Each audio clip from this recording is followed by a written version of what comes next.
Hopefully this property may look familiar since we've seen it before with the rezoning in 2018, the conditional use, and then a workshop earlier this year. The zoning map hasn't been updated yet.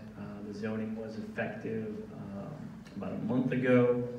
It shows a suburban office with an overlay, but as the chair stated, it is an overlay with MFRD, multifamily residential district. The overlay limits the use to senior housing. There is an adjacent property here to the south that is zoned suburban office. That is a 3-story treatment facility, Woods at Parkside. You have the city-owned property to the east, northeast, and southeast. That is soccer field, park. Our new bike path goes through this area. This is the city's golf course. Yeah. So 4.2 acres is the property size. They're requesting a 4-story, 129-bed facility. Again, this was previously rezoned, a conditional use granted, contingent on that rezoning being successful. They workshopped the project in late January. That workshop really talked a lot about the building design and more the footprint and some of the landscaping and tree preservation elements. I think what's in your application package is substantially similar to what was previously discussed.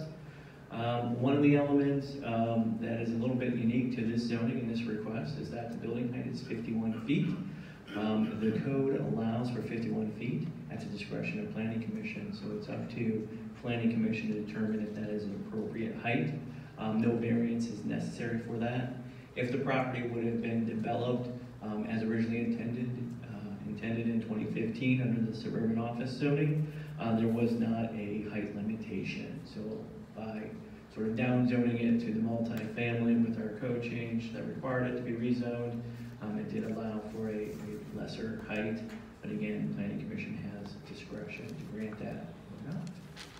Here's the site plan that's contained within your various application packages. On the right of your screen here, this is Old Ridenour Road. Really one access point. This other access point that's on the north side of the property, that is for fire purposes. It's emergency access. And we're speaking with the city engineer earlier this week. Whether or not that's gated or pervious pavers, that'll be determined if this project is approved at time of engineering plans. Parking, this plan does not show that there is a parking garage on the first floor. What's sort of unique about this site and why this development's pushed sort of to the middle of the site or towards the right-of-way is that there is some steep elevation. There's about 20 feet of elevation change as you go east to west. There's also a large amount of trees.